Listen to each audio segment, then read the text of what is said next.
हरिहंत सिद्ध सूर्य उपाध्याय साधु सर्व अर्थ के प्रकाशी मांगलिक उपकारी है। तिनको स्वरूप जान राग ते भाई जो भक्ति काय को नवाई स्तुति को चाहिए। धन्य धन्य तिन हित काज सब आज भाए कर जोड़ वारे वारे वंदना हमारी है। मंगल कल्याण सुख सो हम चाहते हैं। ओ मेरी ऐसी दशा जैसी तुम्हारी है। ओ मेरी ऐसी दशा जैसी तुम्हारी है। ओ मेरी ऐसी दशा जैसी तुम्हारी है। क्षत्र चूड़ामणि नामक यह ग्रंथ और इस ग्रंथ के आधार से धर्मात्मा जीवों के संदर्भ में बहुत सुंदर चर्चा अपनी यहाँ कुछ दिन पहले चली थी। फिर बीच में कुछ कार्यक्रम बाहर के रहे। धर्मात्मा कैसे होते हैं, धर्मात्माओं की वृत्ति कैसी होती है, भोग भोगते हैं कि नहीं धर्मात्मा? धर्मात्मा भोग भोगे तो फिर कैसे धर्मात्मा? तो भाई भोग भोगते दिखते हैं, लेकिन अंदर में उन भोगों के प्रति विरक्ति का भाव वर्तता है। माने श्रद्धा के लेवल पर तो वे भोग छूट ही गए हैं, परिणामों के लेवल पर भी उनसे अत्यंत विरक्ति का भाव है, और चारित्र के लेवल पर निरंतर उन भोगों से छूटने की वृत्ति वर्तती है। वह दिन कब आएगा जब मैं इन भोगों को छोड़कर विषयों से विरक्त होकर वन जाऊंगा, मुनि दीक्षा अंगीकार करूंगा? वो दिन कब आएगा? ये बातें ज्ञानियों के जीवन में सहजी वर्तती है। आपको घटना पूरी पता होगी। जीवंदर कुमार वहाँ किसी नगरी में पहुँच गए थे, और वहाँ नगर के राजा की जो पुत्री थी राजकुमारी, उसे सर्प ने डस लिया था। इनके पास में ऐसी मंत्र शक्ति थी कि जो मंत्र बोलकर जहर उतार दिया। जहर उतर गया तो राजकुमारी का भाई वो इसे गुणवान जानकर आकर्षित हुआ और पिता से निवेदन कर अपनी जो पद्मा नाम की बहन थी उसके साथ जीवंदर कुमार का विवाह कर दिया। जीवंदर कुमार वहाँ साथ में रहने लगे, वहीं साथ में रहकर शांत चित्त से भोगों को भोगते हुए काल व्यतीत करने लगे। फिर अचानक ही वो सब छोड़ करके विरक्त होकर वहाँ से चले गए। ये घटना थी, और इसके माध्यम से नीतिकारों ने ये कहा कि जीवंदर कुमार चले गए तो यह कोई बहुत आश्चर्य की बात नहीं है। ज्ञानियों के चित्त में वैराग्य वृत्ति तो अंतर में चला ही करती है। आप देखिए राजकुमार वर्धमान को, महावीर स्वामी को, उनके माता पिता ने कितना समझाया और कितना राग में और विवाह के बंधन में बांधने का प्रयास किया, लेकिन जिनकी अंतरंग परिणति में वैराग्य समाया हो, उन्हें राग बांधने में और आकर्षित करने में समर्थ नहीं होता। हमने इस संदर्भ में एक कहानी आपको पिछले प्रवचन में सुनाई थी, कितनों को याद है? आगे तो पाठ चल ही रहा है, लेकिन पीछे सपाट नहीं है। तो बताओ क्या चर्चा की थी हमने? भोगों से विरक्ति के संदर्भ में कौन सी कथा सुनाई थी? है याद कुछ? जम्बू स्वामी की। जम्बू स्वामी का विवाह कर दिया 4-4 सुंदर कन्याओं से हैं। फिर शादी के दिन ही रात भर बैठ करके उन्होंने राग में फंसाने की उन सुंदर कन्याओं ने बहुत कोशिश की, लेकिन वे जम्बू स्वामी को तो बांध ही न सकी। उन चारों का प्रभाव जम्बू स्वामी पे नहीं पड़ा, और जम्बू स्वामी का प्रभाव ऐसा पड़ा रात भर में कि सुबह उठने पर उन चारों ने तो दीक्षा ली ही, और रात में घर पर जो चोरी करने आया था उस चोर ने भी, और चोरों के समुदाय ने भी। माने क्या चर्चा की होगी। 500 चोर उसके, बोलो, विद्युत चर नाम था उस चोर का। उसके 500 साथी थे, उन्होंने दीक्षा ली। दोनों परिवारों में माता पिताओं ने दीक्षा ली, परिवारजनों ने दीक्षा ली। क्या शिक्षा दी होगी, क्या संदेश दिया होगा, क्या चर्चा हुई होगी आपस में, क्या तात्विक चर्चाएं हुई होगी। आप सोचिए, जब आप किसी व्यक्ति के साथ में दुकान पर बैठते हैं और आप कुछ धर्म की बातें करने लगो, 2 बातें आप समझाओ तो 10 बातें आपको समझा जाता है वो। माने वो जो 10 बातें समझा रहा है तो आप उसके समझाने में समझ पाए हैं कि आप अपनी बात उसको समझाने में समर्थ हो सके। विचार करना, हमारे में कितनी सामर्थ्य है कि हम दूसरे व्यक्ति को इस तत्वज्ञान की धारा से जोड़ सकें। है इतनी ताकत। जब इतने सालों से सुनते हुए आप ऐसा महसूस कर रहे हैं कि यार रास्ता तो यही है, सच्ची बात तो यही है, जब आपको ये बात सच्ची लगती है, आपको ये बात अच्छी लगती है, तो फिर क्या आप किसी दूसरे व्यक्ति को ये बात समझा सकते हैं कि यही बात सच्ची है, रास्ता यही है।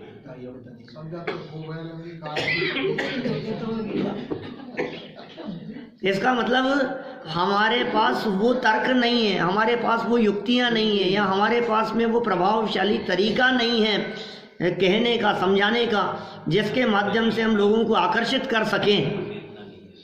आप समझाइए, समझ में आती है लोगों को, समझाएंगे तो समझ में कैसे नहीं आएगी, लेकिन कोशिश तो करें, निरंतर कोशिश की जानी चाहिए। यहाँ तो 4-6 घंटे में, 8 घंटे में कहानी बदल गई पूरी की पूरी जम्बू स्वामी की। ऐसे वैरागी जीवन जिनका होता है। आप देखिए, राजपाट देने के प्रलोभन, मैंने 2-4 दिन पहले ही कहीं चर्चा की, यहाँ तो नहीं की थी, कहीं और किसी सभा में चर्चा की है। दशरथ के बड़े भाई अनंत रथ, बोलो, अंदर में वैराग्य भाव समाया हुआ है। पिता दीक्षा लेकर के जा रहे हैं और अनंत रथ को ये कहा कि राज्य तुम्हें संभालना है। सुनो, वो राज्य का प्रलोभन उन्हें आकर्षित करने में समर्थ नहीं हो सका। अंदर में वैराग्य भाव जागृत होता है तो 96,000 रानियां भी दीक्षा लेते हुए चक्रवर्ती को रोकने में समर्थ नहीं हो पाती। अंदर में वैराग्य परिणति जब चलती है, अंदर में ज्ञान और वैराग्य का जब संगम चला करता है, तो दीक्षा लेने के बाद भी अंतर्मूर्त में केवल ज्ञान की प्राप्ति हो जाती। बोलो, भरत चक्रवर्ती 96,000 रानियां, 6 खंड का वैभव विभूति, हमसे थोड़ा थोड़ा नहीं छूटता है, हमसे घर बार परिग्रह, इनके प्रति मोह नहीं छूटता है। एक तरफ वे घटनाएं दिखाई देती हैं जिसमें काणी स्त्री के प्रति मोह निरंतर वर्तता था, छूट नहीं रहा था, और एक तरफ ये दिखता है कि हजारों पत्नियों और रानियों को छोड़कर अंतर में मोह परिणति टूट गई, वे दीक्षा लेकर के चले गए। कि क्या होगा पीछे से? दशरथ का 6 महीने की अवस्था में राज तिलक कर दिया गया, ये विचार नहीं किया गया कि क्या होगा। चक्रवर्ती 6 खंड की विभूति के बारे में विचार नहीं करता है कि इसे संभालने वाला कौन होगा। कोई इसे संभालने वाला हो जाए तो फिर मैं निश्चिंत हो जाऊं थोड़ा सा। आज जब हम लोगों से कहते हैं, आपसे कहें बात कि काहे दुकान का मोह इतना लेकर के बैठे हो, आप छोड़ छाड़ क्यों नहीं देते हो, जो होगा हो जाएगा, बंद करके आओ ना। कि नहीं है भाई साहब, ये क्या है, थोड़ा सा कोई दुकान संभालने वाला कोई दूसरा हो जाए ना। अब बेटा थोड़ा सा, जब वो थोड़ा होशियार हो जाएगा, वो संभालने लगेगा, तो फिर हम फिर फ्री हो जाएंगे। उसको बस एक ही तो बेटा है हमारा, इसकी शादी हो जाए, बस ये बेटी है, इसकी शादी हो जाए, फिर हम फ्री हैं। फिर फ्री हैं, तो फिर क्या है, फिर तो इसी मार्ग में लग जाएंगे। कोई अपने बेटे को लगा करके कहता है कि अब हम लग जाएंगे, कोई कहता है बेटी की शादी कर दे फिर लग जाएंगे। और हमने ऐसा देखा है जो ऐसी बातें किया करते थे, फिर के बस एक काम और निपट जाए, बस हमारा आखिरी काम है पंडित जी। क्या लगता है कि आखिरी काम है? क्या लगता है इसके बाद में दूसरा कोई काम नहीं होगा? एक के बाद एक काम लगे रहते हैं। क्या बच्चों के बच्चे हो जाते हैं, फिर हमें ही संभालना पड़ता है। फिर ऐसा लगता है कि अब क्या करें, अब उनका तो जॉब है, उनका तो काम है, अब बच्चों को तो हमें ही संभालना पड़ेगा। बोलो कैसी स्थिति है। माने हम मोह जाल में कितने फंसे हैं कि हमसे ये वृत्ति टूटती नहीं है। और इन ज्ञानियों के वैराग्य वृत्ति को देखो कि अंतर में तो चल ही रहा है, पता नहीं कब कौन सा क्षण आया कि वो उसे छोड़ करके चले गए।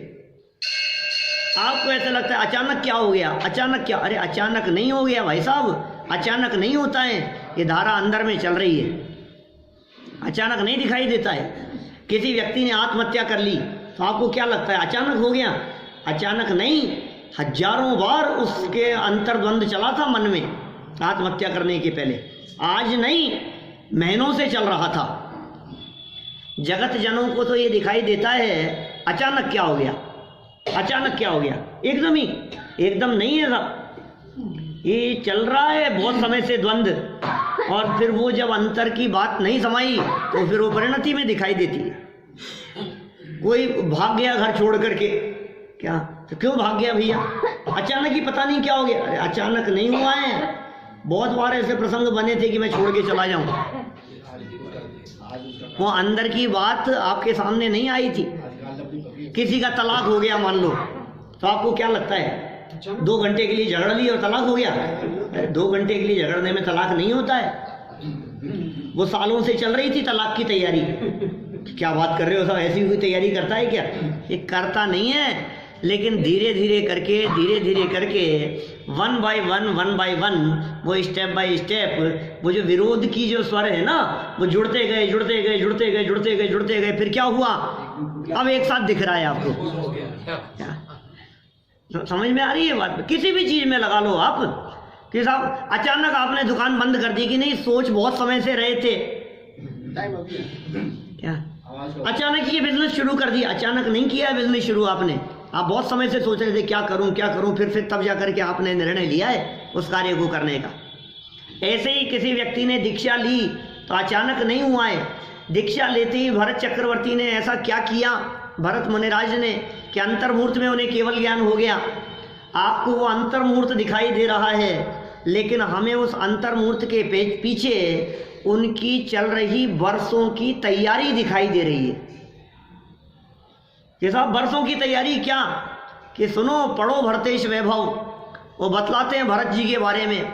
6 खंड की विभूति को जीतने के लिए, 6 खंड के राजपाट को जीतने के लिए जब वे जाते थे और जा रहे थे, बीच बीच में रुककर जब वे खड़े होकर के सामयिक करते थे, जब अष्टानिका और 10 लक्षण पर्वों को वे जिस तरह से बीच बीच में मनाया करते थे, आप उस चित्रण को पढ़ो, आपको लगेगा कैसा जीवन था चक्रवर्ती सम्राट का। आपको दिख रहा है, अरे उनकी रानियां, जो रानियों के पास में किसी तरह की कमी नहीं, चक्रवर्ती सम्राट की पत्नियों की बात कर रहा हूं। जब वे अष्टानिका 10 लक्षण पर्व में जिन मंदिर में दर्शन करने के लिए जाती हैं तो ऐसे लगता है जैसे आर्यिकाओं का समूह चल रहा हूं। बोलो, इतनी सादगी दिखती है जीवन में। सफेद साड़ी, कोई श्रृंगार नहीं, कोई गहने नहीं, जैसे इस तरह से लगता है जैसे वारिकाएं चल रही हो सफेद साड़ी पहन करके। सोच सकते हैं आप क्या चलता होगा अंदर में। जब वे खड़े रह करके सामायिक किया करते हैं तो ऐसे उल्लेख मिलते हैं कि सामायिक में इतने तल्लीन हो जाते हैं, इतने शिथिल, इतने हो जाते हैं कि हाथ की उंगलियां ऐसे झड़ करके नीचे गिर जाती, अंगूठियां हाथों उंगलियों में से कोई फर्क नहीं पड़े। अरे अंगुलियों को कोई काट जाए, कोई पशु, कोई, तो उनका चित्त विचलित नहीं होवे, ध्यान से विचलित नहीं होवे। ऐसा ध्यान करते हैं हमारे ज्ञानी धर्मात्मा पुरुष। तो कैसा ध्यान होता होगा, कैसा धर्म होता होगा, क्योंकि अंतर में अपने आत्म स्वरूप के अवलंबन से जिस अतीन्द्रिय आनंद का स्वाद चखा है, वो स्वाद इस प्रकार का है कि उस स्वाद के आगे ये बाहरी तकलीफ ये कुछ नजर नहीं आती है, ये दिखती ही नहीं है। और यार इतने बड़े राजा अब जंगल में कैसे चलेंगे, अब नंगे पांव कैसे चलेंगे, अब उगाड़े बदन कैसे रहेंगे, हैं, अब तो नग्न दिगंबर दशा, ठंड लगेगी, कैसे एक मच्छर बैठ जाता था तो कैसी स्थिति। और आज देखो इनके साथ में बहुत बहुत भाई कठिन परिश्रम है, कोई कठिन परिश्रम बिल्कुल कठिन परिश्रम नहीं। घर में तुम्हारे एक मच्छर हो ना तो बच्चा परेशान करता है, नहीं मैं नहीं सोऊंगा यहाँ, पहले मच्छर निकालो यहाँ से, ऐसे नाटक करता हो। और वो जब सड़क पर क्रिकेट खेल रहा हो और 50 मच्छर माथे पर मंडरा रहे हो ना तो भी कोई फर्क नहीं पड़ता उसके। ये क्या हुआ, खेल का आनंद आ रहा है तो मच्छर की परवाह नहीं है। कोई घर का काम करते समय हल्की सी खरोंच आ जाए ना तो हाथ लेकर के पाँव लेकर के बैठा रहे, आधे घंटे तक पढ़ाई नहीं करे, लग गई मेरे, रोता रहे। और खेलते खेलते चोट लग जाए ना तो खेलना बंद नहीं हो, पता ही नहीं पड़ता कब लग गई, पता ही नहीं लगता कब लग गई। इसका मतलब सारा खेल रुचि का है भाई साहब, सब रुचि का खेल है। धर्मात्माओं की रुचि अलग है। 2 उदाहरण यहाँ दिए गए इस प्रसंग में जो हमने पीछे यहाँ पढ़े हैं। कौन से 2 उदाहरण? अरे वो तो बात थी अलग। ये वादीप सिंह सूरी क्या कह रहे हैं इस ग्रंथ में जो हमने पढ़े थे, एक बिल्ली का उदाहरण दिया और एक हिरण का उदाहरण दिया। अज्ञानी जीवों की वृत्ति के संदर्भ में बिल्ली का उदाहरण देकर के बात की और ज्ञानियों के संदर्भ में उन्होंने हिरण का उदाहरण देकर के बात कही। माने अज्ञानी जीव की विषयों में आसक्ति और ज्ञानी की विषयों में आसक्ति कैसी होती है। और पिछली बात को कहूँ तो मैंने एक और उदाहरण दिया था आत्मानुशासन गुण भद्राचार्य देव का, याद है कुछ? बाल काले से सफेद कैसे हुए? क्या अज्ञानी के भी होते हैं और ज्ञानी के भी होते हैं, कुछ बातें याद रखो भाई। क्या दोनों के हो रहे हैं, बीमार दोनों पड़ते हैं, बुखार दोनों के हो रहा है। लेकिन ज्ञानी जीव रोग के काल में भी राग को ही दुख का कारण जानता है, रोग को दुख का कारण नहीं जानता। सच में रोग दुख का कारण होता भी नहीं। अच्छा, ज्ञानी की छींक आती होगी कि नहीं आती होगी? अज्ञानी के तो छींकें आती है, कोई बात नहीं, बीमार पड़ता है। ज्ञानी नहीं पड़ता हो, ज्ञानी भी पड़ता है, बीमार पड़ता है ज्ञानी। अरे देह की अवस्था में बीमारी जरूर हो लेकिन अंतर की जो अपनी बीमारी है उस बीमारी का इलाज उसने खोज लिया है, वो उसको पता लग गया है। इसलिए ज्ञानी बीमार नहीं होते, ज्ञानी दुखी नहीं होते। अज्ञानी जीव थोड़ी सी तकलीफ में बहुत दुखी होते हैं रोग के काल में, तो रोग से दुखी हैं कि सही बात तो ये है रोग दुख का कारण होता ही नहीं है। रोग दुख का कारण हो तो हमारे वादीराज मुनिराज को 700 वर्षों तक कोड़ रहा, 700 वर्षों तक कुष्ठ रोग मुनि अवस्था में, और रंच मात्र तकलीफ नहीं थी। रोग तो था, तकलीफ क्यों नहीं थी? राग नहीं था। क्या माने तकलीफ का कारण रोग नहीं है, तकलीफ का कारण रोग के साथ में, देह के साथ में जो राग है वो तकलीफ का कारण है। तो ज्ञानियों का जीवन अंतर से बदल जाता है। भोग भोगते हुए भी वृत्ति ज्ञानियों की कैसी होती है? हिरणवत होती है कि थोड़ी आहट हुई और दौड़ गए, भाग गए वहां से। देखो अब हालत क्या है आगे। आसक्त पद्मा का दुखी होना, पद्मा को छोड़ के चले गए जीवंदर कुमार, तो ये तो निकल गए यहाँ से। अब इसका क्या हाल है देखें जरा, 273 नंबर पेज पर। यही चलना है 2 नंबर श्लोक से हैं? चलो। पद्मातु तद्वियोगेन दुख सागर साधभूत तत्व ज्ञान विहीनानां दुःखमेवैहि शाश्वतम्। ओहो, क्या कह रहे हैं भाई। फिर पद्मा जीवंदर कुमार के वियोग से दुख के सागर में डूब गई। क्या करें? नीतिकार कह रहे हैं निश्चय से तत्व ज्ञान रहित जीवों को निरंतर दुख ही रहता है। ये कितनी मार्मिक बात कहती है। तत्व ज्ञान विहीना नाम दुखमेव, दुखमेव, एव एव मतलब होता है ही, दुखमेव, दुख ही तत्व ज्ञान विहीना नाम, जो तत्व ज्ञान से विहीन है। मैं सोचता हूँ भैया बहुत बार जब मैं दुनिया को देखता हूँ तो और अपने परिणामों को देखता हूँ तो कभी कभी मैं ऐसा महसूस करता हूँ ये लोग जीते कैसे हैं, कि क्या मतलब अंदर जो जगत में जो लोग दिखते हैं ये लोग जिंदा कैसे रह पाते हैं।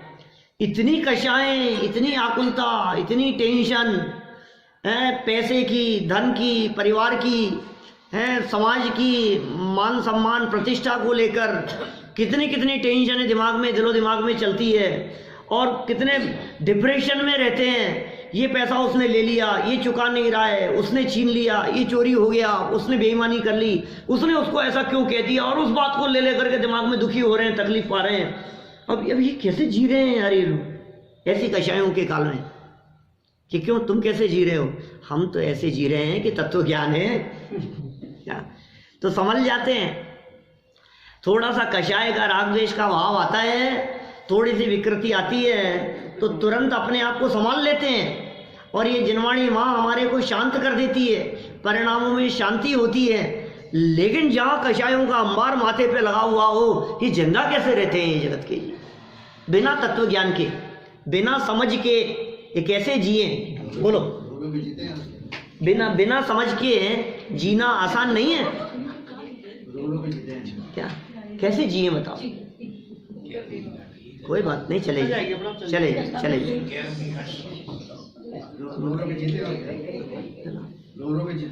अभी एक छोटा सा चूहा आ जाए तो क्या कैसे लगता है हमारे को? अपन नहीं घबरा रहे, वो घबरा रहे हैं बेचारा, किधर दौड़ूं मैं? चलो, तत्व ज्ञान विहीना नाम, जिनके पास में तत्व ज्ञान नहीं है, जिनके पास में भेद विज्ञान नहीं है, उनका क्या होता होगा? बोलो, एक जवाब सामने। आपके पास में तत्व ज्ञान है तो आप जिंदा हैं। आप सोचो, अभी डेथ हो गई हमारे यहाँ परिचित, हमारे जिया जी की, उनकी रोड एक्सीडेंट में डेथ हुई 10-5 दिन पहले, तो क्या हालत होगी परिवार की? नहीं होगी। बिहार करा रहे थे प्रसन्न सागर जी को मुंबई पुणे हाईवे पर, और साथ में चलते हुए बस ने उड़ा दिया, और 2-4 दिन अस्पताल आईसीयू में रहे। सर की हड्डियां टूट गई, कहीं चोट नहीं लगी, सिर्फ सर पे चोट लगी। क्या महीने भर बाद बेटे की शादी है क्या? उम्र ज्यादा नहीं है, 50-52 साल की उम्र होगी क्या? कुछ करके रहने वाले थे। तो अब बोलो क्या हो, सर की हड्डियां टूट गई, आप देखो तो ऐसा लगे कुछ भी नहीं हुआ इनको, तो 2-4 दिन में खत्म, बस जवाब दे दिए डॉक्टर से। अब क्या बीती होगी, क्या बीते? अपने साथ में ऐसी घटना घटे तो क्या बीते? बोलो, तत्व ज्ञान नहीं हो तो मर जाए क्या? रोजाना घटनाएं नहीं सुनते हैं अपन इस तरह की? शेयर मार्केट में 2-5 करोड़ का नुकसान हो गया और छत से कूद करके आत्महत्या कर ली। इतना कर्जा माथे पर हो गया कि अब क्या करें, मर गया। तो जिंदा कैसे रहेगा? कि जैसे ही तुझे विचार आता है कि मैं कौन क्या करने वाला है यार, चला गया तो चला गया, मैं क्या करूं, जो भी हो गई स्थिति, भोगना तो पड़ेगा ही ना, अपने कर्म का उदय है, अपने को ही तो भुगतना पड़ेगा। ऐसा विचार आया कि तत्व ज्ञान और वस्तु स्वरूप का विचार आते ही कितनी शांति मिलती है, कितनी बड़ी ताकत मिल जाती है हमारे को। ये ताकत है भाई साहब, ये तत्व ज्ञान जो हमारे को बचाता है, जो सुरक्षा प्रदान करता है। घटनाएं किसी के साथ भी घट सकती है क्या? अपना भी 20 साल का बेटा मर सकता है। अरे अपना बेटा मर जाए तब तो क्या होगा, जो भी होगा सो होगा, तो खुद मर जाएगा इसका क्यों नहीं विचार करता है क्या? लेकिन खुद मर जाए ना, उसकी तकलीफ का विचार नहीं करता क्या, कि क्या तकलीफ होगी। और यदि मैं ये कहूं कि जवान बेटा मर जाए, बोलो, अभी मैं ये बात कहूं कि आर्यव मर जाए, तो बोलो क्या बीतती है। और अभी मैं ये कहूं कि मैं मर जाऊं, अपने आप के बारे में सोचें, तो क्या फर्क पड़ता है? बोलो भैया। अभी आपसे कहूं कि भैया अभी यदि आप एक्सीडेंट में मर जाओ तो क्या बीतेगी, बोलो, तो सोचता ही नहीं, कोई बात नहीं, ठीक है यार, जो होगा सो हुआ जाएगा। और मैं ये कहूं बोलो शुभम नहीं रहे, बोलो, तो क्या बीतेगी? तो फिर पैरों के नीचे से जमीन खिसक जाती है। मैंने आप कल्पना करो इस चीज की। अपन ये सोच रहे हैं कि यार उसके बिना मैं कैसे जीऊंगा। समझ में आ रही है बात? अब मैं मर जाऊंगा तो उससे कोई फर्क नहीं पड़ रहा है, मर जाऊंगा तो मर जाऊंगा, जो होगा सो होगा। लेकिन पत्नी मर जाएगी तो रोटियां कौन डालेगा? तो वो तकलीफ दिखती है इसको। समझ में आ रही है बात? मैं मर जाऊंगा वो तकलीफ नहीं दिख रही है, और हस्बैंड मर जाएंगे मान लो, तो फिर इसको संकट दिखता है कि यार ये मर जाएंगे तो फिर मेरा क्या होगा पीछे से। माने इसको अगले भाव की चिंता नहीं दिखाई दे रही है, तो समझ में नहीं आ रहा है। अपने अपने सुख को रोवे पिता पुत्र दारा। अपने अपने सुख को रोते हैं, यही विचार करता रहता है फिर क्या होगा मेरा, फिर क्या होगा। और कोई किसी को किसी के मर जाने से फर्क भी नहीं पड़ता। ये जो लाइन कही है ना बारे भावना की, जो लाइन कही है मंगतराज जी की बारे भावना में, ये बहुत मार्मिक लाइन कही है। कोई किसी को परवाह नहीं करता है। क्या बात कर रहे हो साहब, हमारा बेटा मर जाए हमें परवाह नहीं हो। बोलो अभी मैं मर जाऊं यहाँ तो मेरा तो जो होगा सो होगा, पिताजी पर क्या बीतेगी बताओ। क्या अरे जवान बेटा मर गया है, कैसा लगता है अपने? मेरे जाने का टाइम तक वो चले। हाँ, मेरे जाने का टाइम तक। तो यही हालत देखी हमने उस परिवार में। अभी उनके यहाँ उनके पिताजी, बुजुर्ग पिताजी बैठे हुए हैं। वो बोले मेरे से, वो तो तत्व ज्ञान समझते नहीं है, उन्होंने कही मेरे से कि साहब आप तो अर्जी लगाना भगवान के सामने है कि भगवान एक ऐसा नियम बनाए कि पिता के बैठे हुए पुत्र का मरण नहीं हो। मेरे से कह रहे थे ऐसी बातें क्या कि साहब हम तो धर्म ध्यान कुछ करते नहीं है, हम तो कुछ समझते नहीं है, लेकिन पंडित जी आप तो हैं, आप लोग कुछ कर सकते हो, भगवान को कुछ समझाओ। भगवान को समझाओ आप इस तरह की बातें कुछ, कि वो भगवान हमारे को मतलब कम से कम किसी भी पिता के साथ में ऐसा नहीं, कम से कम पिता के रहते हुए तो बेटा नहीं मरे, पहले पिता को ही मरना चाहिए। ऐसा कोई नियम थोड़ी नहीं है, कुछ भी हो सकता है। अपने अपने दुख को रोवे, अपने दुख को रोता है, किसी और से नहीं है मतलब। और आपको यदि इसका सही भाव वासन जानना हो तो चलो मरने के बाद आके देख लो।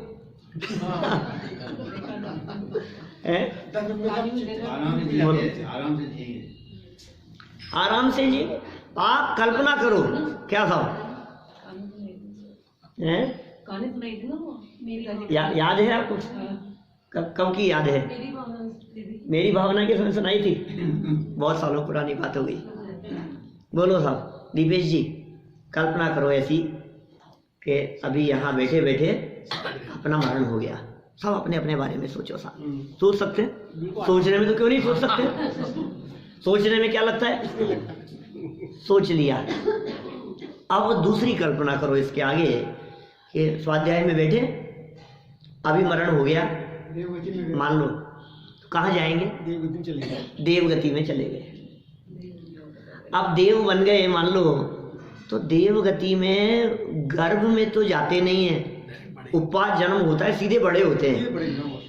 देवगति के जीवों को अवधि ज्ञान भी होता है। देवगति के जीवों के पास में बहुत प्रकार की रिद्धियां शक्तियां भी होती है। आप तो यहाँ मर गए, सब अपने अपने बारे में सोचो। अब मरने के बाद आप जैसे ही वहां जन्म हुआ, जन्म होते ही अभी यहाँ तो अभी तो हालत क्या चल रही है, यहाँ तो अभी देख रहे हैं अरे क्या हो गया क्या हो गया, यही बातें चल रही है। अचानक क्या हो गया, डॉक्टर को दिखाओ, उनके पानी छिड़को इनके माथे पे, और इतनी देर में तो हम वहाँ पहुँच गए। अब कल्पना करो हम वहाँ से वापस लौट करके आए जरा पीछे का हाल देखने के लिए, तो फिर देखो पीछे क्या हाल चल रहा है। बोलो अब वहाँ से पीछे लौट करके आ गए अपन, दोबारा यहीं आ गए, अदृश्य बन करके आ गए। और अदृश्य बन के आने के बाद में माहौल देख रहे हैं। अब माहौल क्या चल रहा है? बेटे भी वही हैं, बहुएं भी वही हैं, घर में ही बैठे हुए हैं और आपस में बातें। अभी कोई रो नहीं रहा है मेरे मरने पे, मैं तो वापस लौट करके आ गया, अदृश्य बन करके वहीं खड़ा खड़ा कोने में खड़ा खड़ा देख रहा हूँ माहौल क्या चल रहा है और बातें क्या चल रही है घर में आपस में। लगता है चले गए भाई साहब, क्या लगता है तो सट गए। अब किसी का इंटरव्यू है, किसी को ऑफिस जाना है, किसी की कोई जरूरी मीटिंग है कि मैं तो निकलता हूँ तुम बाद में करते रहना।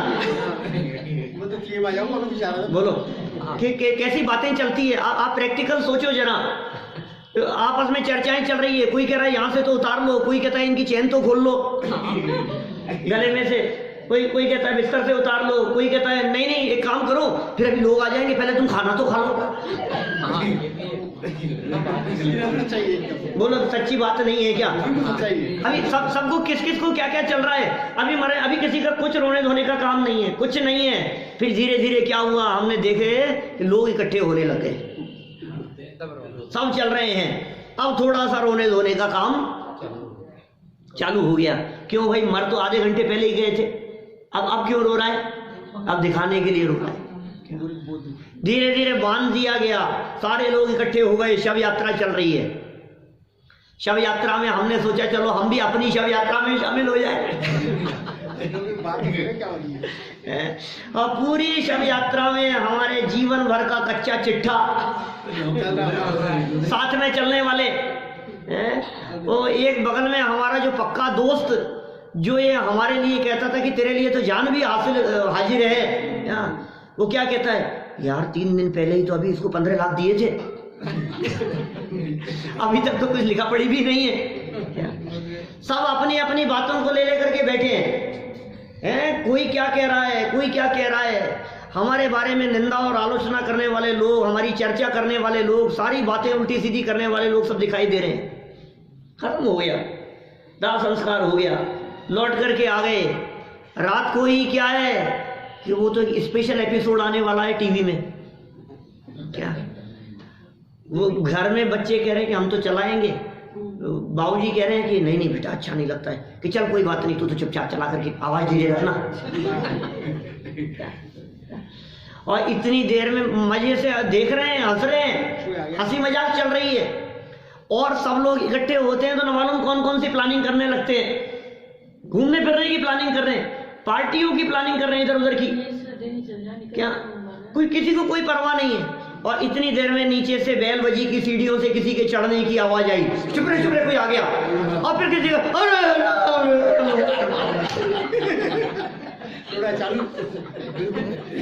और हम सब देख रहे हैं क्या नाटक चल रहा है। बोलो साहब ये सच्चाई है या नहीं है? और ये कह रहे हैं औरतें पल्ला ही इसलिए ढकती है कि आप रो भी रही हैं कि नहीं रो रही हैं, ये अंदर में बस। और सच बतलाओ, रोना नहीं आ रहा हो तो कैसे रोता है, और रोता भी है तो क्या कह के करके रोता है। आप जरा उन बातों की तरफ गहराई से ध्यान देंगे तो आप महसूस करेंगे कि ये क्यों रो रहा है। हम वहां खड़े खड़े उन रोते हुए लोगों की सारी बातें सुन रहे थे, हम खुद ही अपने मरने के चक्कर में। तो पता है क्या बातें चल रही थी। अब वो चले गए तो अब हमें कौन संभालेगा, अब वो चले गए तो हमारे घर में सब्जी कौन लाएगा, अब वो चले गए तो बच्चों को स्कूल छोड़ने कौन जाएगा, वो थे तो हमारे सारे काम कर लिया करते थे, बाबूजी घर में थे तो हमने आज तक कभी ताला ही नहीं लगाया, अब क्या करें। वो तो घर में तुम्हें चौकीदार चाहिए था, तुम्हें घर में सब्जी लाने वाला चाहिए था, तुम्हें बच्चों को स्कूल छोड़ने वाला चाहिए था। माने तुम्हें तो अपने कामों की परवाह दिखाई दे रही है कि अब ये काम कौन करेगा। तुम्हें व्यक्ति के चले जाने की तकलीफ नहीं है, अपने अपने सुख को रोवे। तू किसको रो रहा है? वो अपने सुख को रो रहा है कि अब मेरी इस परिस्थिति का क्या होगा। घर में कमाने वाले वही थे, अब छोटे छोटे से बच्चों का क्या होगा, अब कौन कमा करके लाएगा, अब इनकी पढ़ाई का क्या होगा, अब हमारे इस परिस्थिति का क्या होगा। रोता भी है तो अपने सुख को याद करके रोता है। यदि तेरी सारी सुविधाओं की व्यवस्था हो तो तुझे चले जाने वाले से किसी तरह का कोई लाग लपेट नहीं है, कोई लगाव नहीं है। चले गए तो चले गए, ये जगत की स्थिति है इस प्रकार की। एफडी इंश्योरेंस चेक करता है कितनी क्या है क्या नहीं। हाँ, तुरंत प्लानिंग चालू हो जाती है, कितना पैसा मिलेगा, कहाँ से कितना मिलेगा, व्यवस्थाएं कैसे होगी, इंश्योरेंस का कितना मिलेगा, कहाँ कहाँ कितना कितना दिया हुआ था, उनको सबको समेटने की सोचता है। अपने अपने सुख को रोवे। एक ही तो बेटा था हमारा, हमारे बुढ़ापे का सहारा था, वो भी चला गया है, अब क्या होगा, और अभी तो उसकी शादी हुई थी, अभी तो छोटे बच्चे हैं, अभी तो ये था, सोचता रहता है, आगे पीछे का विचार करता रहता है। ये कितनी सुंदर बात इन्होंने कह दी है कि सुन भाई, तेरे को जितनी तकलीफ है, जितनी समस्याएं, ये सारी की सारी समस्या तत्वज्ञान नहीं होने की वजह से है। जिसके हृदय में तत्वज्ञान होता है, जिसके हृदय में वस्तु स्वरूप का विचार होता है, जिसके हृदय में भेद विज्ञान होता है, जिसके पास में ये जिनवाणी है, जिसको क्रमबद्ध पर्याय का भरोसा है, जिसे निमित्त उपादान की खबर है, जिसे 8 कर्मों के उदयजन्य परिस्थितियों की खबर है, जैसे एक एक पर्याय की स्वाधीनता का भान है, अब उस व्यक्ति को कौन दुखी करे? वस्तु स्वरूप विचार खुशी से, उस बड़े से बड़े संकट के काल में भी ये वस्तु स्वरूप का विचार ही एकमात्र शांति प्रदान करने वाला होता है। इसके अलावा और कुछ हो ही नहीं सकता है। बोलो क्या करें? बोलो घर टूट गया हमारा, अभी मैं यहां से घर जाऊं और पता लगे कि पता नहीं क्या हुआ, अचानक ही वो पूरा घर ही नीचे टूट गया। अब बोलो क्या करें? सर छिपाने के लिए छत नहीं है, क्या करो? बोलो रोए? रो के भी क्या होगा? किसी के मर जाने पर, किसी के वियोग हो जाने पर, घर में बड़े से बड़े संकट आ जाने पर, और आ तो सकते ही है ना, पाप कर्म का उदय तो किसी पर भी कभी भी आता है ना, अमर होकर के तो कोई भी नहीं आया है। अच्छा भरा पूरा परिवार, इतनी घटनाएं मेरे आंखों के सामने घूम रही हैं, अच्छा भरा पूरा परिवार हो और भरे पूरे परिवार को कहते हैं किसी की नजर लग गई। नजर वजर कुछ होता नहीं है अपने यहाँ इस तरह का, नजर काहे की लगेगी? अपना अपना कर्म का उदय, लेकिन समय बदलते देर नहीं लगती है। बोलो ये कुछ भी नहीं था, अच्छे से चल रहा था सब कुछ, और चलते चलते एकदम एक्सीडेंट में बेटे की डेथ हो गई। और बेटे की डेथ हो गई, इस खबर और इस सदमे को उस बच्चे की मां बर्दाश्त नहीं कर सकी क्या, और ये सदमा सुनते ही वो मां का देहांत हो गया। और इधर से बेटा चला गया, इधर से पत्नी चले गई, और ये खबर सुनते ही जो हस्बैंड थे, जो बच्चे के पिता थे, उनके अटैक आ गया क्या। अब एक बच्ची बची, अब बोलो वो क्या करे? एक बेटा एक बेटी, हस्बैंड वाइफ, अच्छा भरा पूरा परिवार था, और ये सब खत्म हो गया सारा, एकदम ही खत्म हो गया। अब क्या बचा? 5 मिनट के अंदर सारी कहानी बदल जाती है। पूरा परिवार साथ में जा रहा था, दुर्घटना के अंदर सब मर गए, एक 6 महीने का बच्चा बच गया। अरबपति है लेकिन पहचान नहीं है, कहाँ का है, कहाँ का रहने वाला है, सारी संपत्ति उसके नाम है, करोड़ों अरबों की संपत्ति। अनाथालय में जाने के अलावा दूसरा कोई उपाय नहीं है उस बच्चे के पास में। गाड़ी पूरी खत्म हो गई, पूरा परिवार साथ में था, अरबों खरबों की संपत्ति है, गाड़ी खत्म हो गई, गाड़ी का नंबर तक नहीं पता लग रहा है, नहीं तो पता लगाने में कहाँ किस नाम से थी। और पूरे परिवार में से 2-4 महीने का एक छोटा सा बच्चा था, वो बच्चा बच गया, बाकी सब मर गए। अब बोलो, अब वो बच्चा क्या, कितना संपन्न, दिन बदल गए, खत्म हो गया सब। अब कहाँ जाएगा? किसी भी परिवार का रहा हो, अब वो तो ले जाएगी पुलिस उठा करके, और क्या होगा कुछ नहीं पता लग रहा है। अखबार में सूचनाएं निकाल देगी, किसका है क्या है, ऐसे ऐसे एक्सीडेंट हो गया, ऐसे ऐसे लाशें निकली है, कुछ फोटो नहीं छापती, कुछ पता नहीं लग सका। अब क्या है, खत्म हुई कहानी। रोज नहीं घटती है ऐसी घटनाएं, दुनिया में दिखते नहीं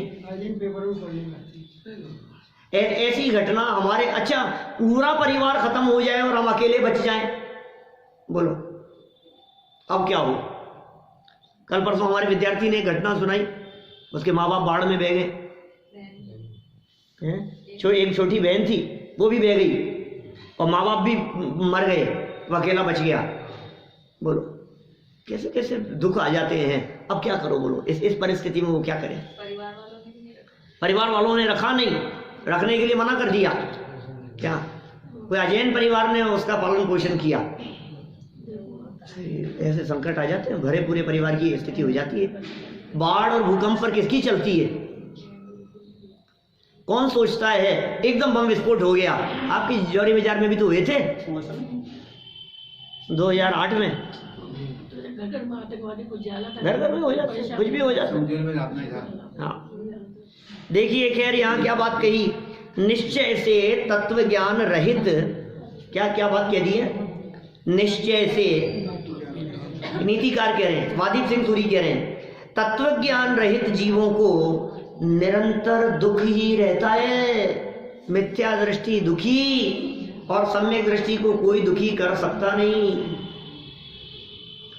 न मिथ्यात्व समम किंचित त्रैकाल्ये त्रिजगत्यपि, न सम्यक्त्व समम किंचित त्रैकाल्ये त्रिजगत्यपि श्रेयो और अश्रेयस मिथ्यात्व समम नान्य तनुभृताम। मिथ्या दर्शन के समान तुम्हारा कोई शत्रु नहीं है, कोई बुरा करने वाला नहीं है, और सम्यक दर्शन के समान तुम्हारा 3 लोक 3 काल में कोई मित्र नहीं है। ये समंत भद्राचार्य कह रहे हैं, तुम्हारा सच्चा मित्र सम्यक दर्शन है, वेद विज्ञान है, ये तत्व ज्ञान की धारा अंदर में बहेगी, ये तुम्हारा मित्र है जो प्रत्येक परिस्थिति में तुम्हारे को शांति दिलाएगा। सुख शांति और चैन से रहने की कला सिखाएगा। ये तत्व ज्ञान है। देखो, इसके अभाव में निरंतर दुखी ही रहता है। सरल अर्थ देखो क्या कहते हैं, किंतु आसक्त पद्मा अपने पतिदेव जीवंदर कुमार के वियोग से दुख रूपी समुद्र में डूब गई। ओ मेरे पति कहाँ चले गए, मेरे पति कहाँ गायब हो गए, कह के थोड़ी ना गए, पता नहीं कहाँ चले गए छोड़ करके। अभी छोड़ करके कहीं चले गए, ये बात का पता लगते ही क्या बीतती है, हमें पता लग जाए गायब हो गए घर से तो क्या बीतती है बोलो। हमारे प्राचार्य जी थे यहाँ, उनकी पत्नी चले गई, रातों रात गायब हो गई।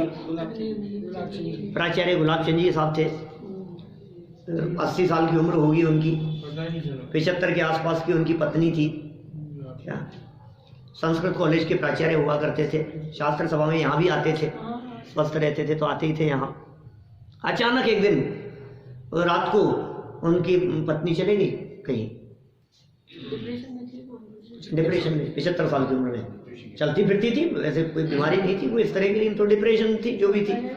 तो सुबह 4 बजे पता लगा गेट खुले हुए हैं, 4 साढ़े 4 बजे उठे तो पता लगा गेट खुले हुए हैं, वो है नहीं कि यहीं कहीं होगी। आसपास में देखा, कहीं पता नहीं लगा। कई साल हो गए, 8-10 साल हो गए, आज तक पता नहीं लगा उनका, न उनकी लाश मिली न बॉडी, कुछ नहीं, पता नहीं कहाँ गायबी हुई। और कहाँ से, ये जयपुर जौहरी बाजार हल्दियों के रास्ते, गोदों के चौक से, बोलो मेन बाजार। किसी ने नहीं देखा, कहीं चारों तरफ देख लिए, तलाश लिए, कहीं नहीं मिला, कुछ आता पता नहीं किसी भी तरह का, कहाँ गायब हो गई बोलो। शिखर जी से 2 महिलाएं गायब हो गई, आज तक नहीं, कोई लाश नहीं मिली, कुछ आता पता नहीं। अभी गायब हो जाए पता ही नहीं लगे कहाँ चले गए। अच्छा मैं ये कहता हूँ, उल्टा करो इस चीज को। अनजान जगह पर पहुंचकर गलत ट्रेन पर चढ़ गए, और गलत ट्रेन पर चढ़ करके किसी गलत जगह पे पहुंच गए, और वहां उतरते चढ़ते समय सर पे चोट लग गई और याददाश्त चली गई। क्या अब आपको अपनी पहचान नहीं है, और अब आपका क्या होगा बोलो। पता नहीं कौन से नगर प्रांत में कहाँ पहुंच गए, वहां पुलिस ने में जाकर के आपने पूछा भी मैं कौन हूँ क्या हूँ, बतलाया भी कुछ नहीं। यहाँ पीछे अखबारों के अंदर दिए जा रहे हैं, इसका उस प्रांत में खबर नहीं है, और वहां वो तलाश रहा है, उसको कोई पहचानता नहीं है। अब बोलो क्या करो। ऐसी घटनाएं भी घटती है ना।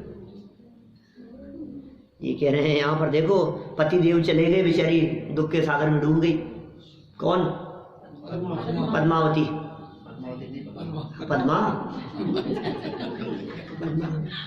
तो क्या, क्योंकि तत्वज्ञान रहित जीवों को सदा दुखी रहता है, निरंतर दुखी रहते हैं। देखिए विशेषार्थ पढ़ करके अपन बात को पूरी करेंगे। जिस वस्तु का संयोग होता है उसका नियम से वियोग होता ही है, ये नियम है। आपने वो कहानी सुनी होगी, अभी नहीं सुनाऊंगा, अभी तो समय हो गया अपना। निर्मोही नगरी के निर्मोही राजा का निर्मोही पुत्र, निर्मोही, बोलो क्या कहानी है, काल्पनिक की कहानी है। ऐसा कोई वस्तु स्वरूप हो नहीं सकता, ऐसा कोई व्यक्ति नहीं हो सकता, ऐसा कोई नगर नहीं हो सकता। ऐसे उसके माता पिता, ऐसी उतनी उसकी पत्नी, और ऐसे उसके प्रजा के लोग कैसे निर्मोही। लेकिन उनकी जो तर्क और जवाब हैं वो सच में बहुत सटीक हैं। तो जिस व्यक्ति को इस बात का पता है कि वस्तु का संयोग होता है, उसका नियम से वियोग होता है, होगा ही होगा। अच्छा शादी हुई हमारी, क्या तो बोलो इस बात का पता है कि नहीं कि 2 में से एक पहले जाएंगे? क्यों साहब? एक को तो जाना ही पहले, कभी भी पहले ये चले जाएंगे, पहले मैं चले जाऊँ, कोई तो जाएगा पहले। तो एक ना एक को तो छोड़ करके जाना ही है ना। तो ये जोड़ा कायम तो नहीं रहेगा सदा काल, तो हमें पता ही है, तो हम तैयार हैं उस चीज के लिए। हम चले जाएंगे तो अगले भाव की तैयारी चल रही है, और पहले ये चले जाएंगे तो उसके लिए तैयार रहो। जो स्थिति जो होगी तो होगी, कौन क्या करे। जिसका संयोग होता है उसका नियम से वियोग होता ही है। यह वस्तु स्वरूप न जानने के कारण पद्मा अत्यंत दुखी हुई, जिसे दुख नहीं चाहिए। अब बोलो हम सब भी इस कारणों से दुखी हैं, वियोग से दुखी हैं। कोई चला नहीं जाए इसलिए दुखी है, अरे वियोग न हो जाए, अरे संकट न आ जाए, अरे ऐसी परिस्थिति न बन जाए, अरे चूहा नहीं आ जाए, घर में बंदर नहीं घुस जाए, अरे चोर नहीं आ जाए, कितनी कितनी समस्याएं दिखाई देती है। सुनो भाई, जिन्हें दुख नहीं चाहिए, नियम बना दिया, नीतिकारों ने कह दी बात, जिन्हें दुख नहीं चाहिए उसे वस्तु स्वरूप का ज्ञान प्राप्त करना ही चाहिए, अन्य कोई सुखी होने का उपाय नहीं है। यदि आप दुखी नहीं होना चाहते हो तो तत्व ज्ञान करो, आप यदि दुख से बचना चाहते हो तो तत्व ज्ञान करो, इसके अलावा सुखी होने का कोई उपाय दूसरा है ही नहीं। हम सभी इस सच्चे उपाय को समझकर सच्चे सुख को प्राप्त करें, इसी भावना से बात को यहीं विराम।